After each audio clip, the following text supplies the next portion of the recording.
Monsieur le Président, ma nomination de sous-lieutenant, c'est très important. Lorsque il a fini de distribuer les postes à qui il voudrait distribuer, notre jour de départ pour la Russie est arrivé. C'était maintenant au temps de CNDD. Mon ami est venu, m'a donné mon passeport, mon billet d'avion, mes frais de séjour du petit temps.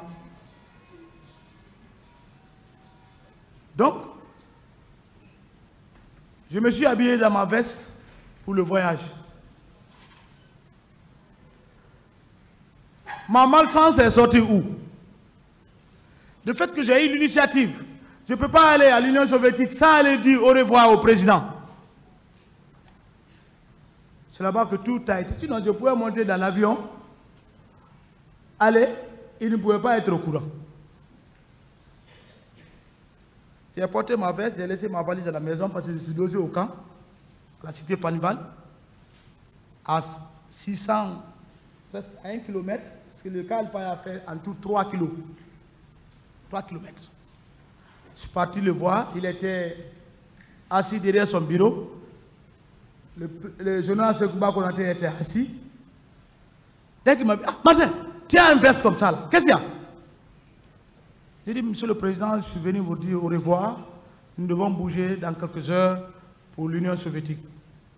Il me dit, ah, oh, la bourse, c'est sorti maintenant, non? J'ai dit, oui, c'est sorti. Ok. Est-ce qu'ils ont bien fait votre passeport? J'ai dit, oui. Ça va avec toi? J'ai dit, oui. Mais fais-moi voir. Il prend mon passeport. Il tire le tiroir, il met dedans et ferme. Tu ne vas pas? Quand tu vas nous aider ici à travailler, tu ne bouges pas. Mon ami, un tigre.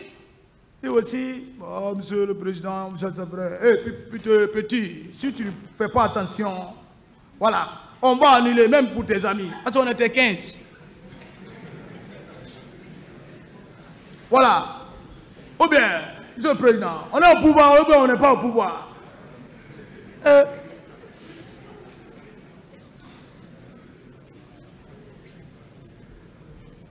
Moi-même, j'étais arrêté, je ne sais même pas où je suis.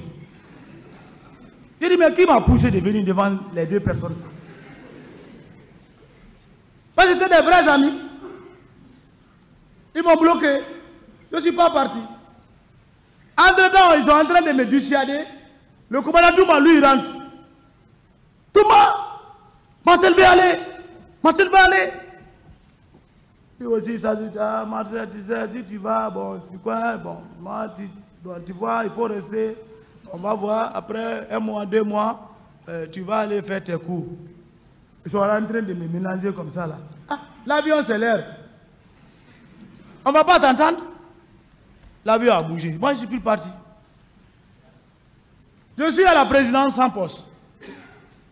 Toumba, c'est un ami. On a travaillé ensemble. S'il monte, Marcel monte. S'il descend, je descends. Il occupait la première étage, j'étais à la deuxième. Donc, pour mettre un entre parenthèses, c'est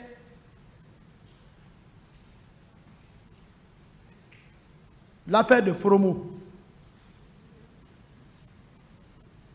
Quand on a posé une question au président, Fromo, on n'a qu'à envoyer Fromo. Comment on va envoyer Fromo?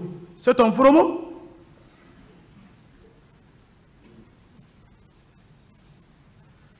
Fromo, c'est un féticheur. Ce n'est pas un maraboudi, c'est un féticheur. Et chacun de nous sait ce que c'est qu'un féticheur. Nous sommes africains. Moi, j'ai vu Fromo pour la première fois à Sonfonia, sous la conduite du président Moussa Dadis Camara, avant même le décès du feu général Lansana Conté. Parce qu'il fallait partir à Sonfonia ce jour, guidé par le président Moussa Dadis Camara, pour nous préparer à l'avance.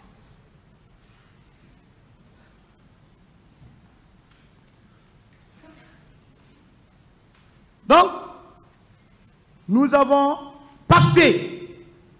Ça veut dire quoi? Nous avons juré. Et chacun de nous, nous sommes africains. Quand tu jures, tu prends un fétiche. Tu jures, quand je serai comme ça, c'est ce que je vais faire. Si tu ne fais pas, les conséquences, tu en es responsable. On a pacté d'être au chevet du président partout où il est, ou partout où il sera. De le protéger, de ne pas le trahir. On a juré d'abord ça.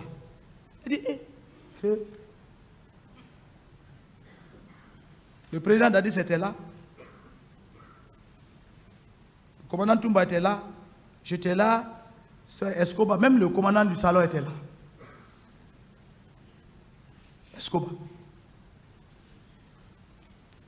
Escobar a pacté. C'est pourquoi il est l'un des grands combattants pour l'avènement du président Dadis au pouvoir. Le président Dadis le connaît. Il ne parle pas français. Hein. Son français, c'est français. Voilà. Mais c'est un grand homme. On a pacté. C'est un grand combattant. Il était présent d'aider le président partout où il est. C'est raison à laquelle d'ailleurs il fut nommé commandant du salon. Donc, on a aussi pris des choses contre des éventuelles attaques des ennemis qu'on appelle antiballes.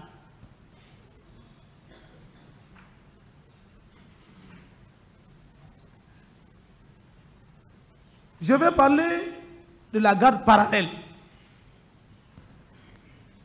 C'est eux qui ont exécuté les ordres du président pour le stade 28 septembre.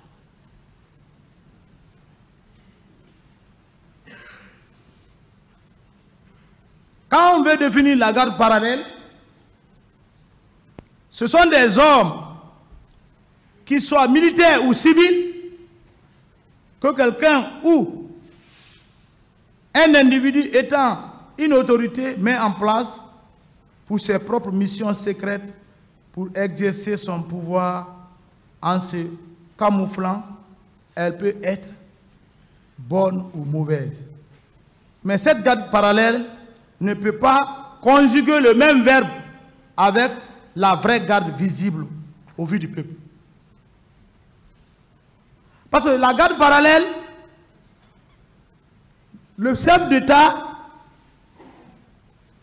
les utilise pour ses faits, ses propres besoins. Monsieur le président du tribunal, après tous les efforts fournis, sans aucun poste, sauf le commandant Toumba qui m'aidait, il avait pitié de moi. Je sais même qu'il m'aime, toujours. Parce qu'il ne m'a jamais vu sur un mauvais chemin. Tout allait au début, depuis le 2 à 3 mois du pouvoir. Mais moi, personnellement, j'ai vu et j'ai constaté que j'étais écarté de beaucoup de choses. Mais il ne m'osait pas.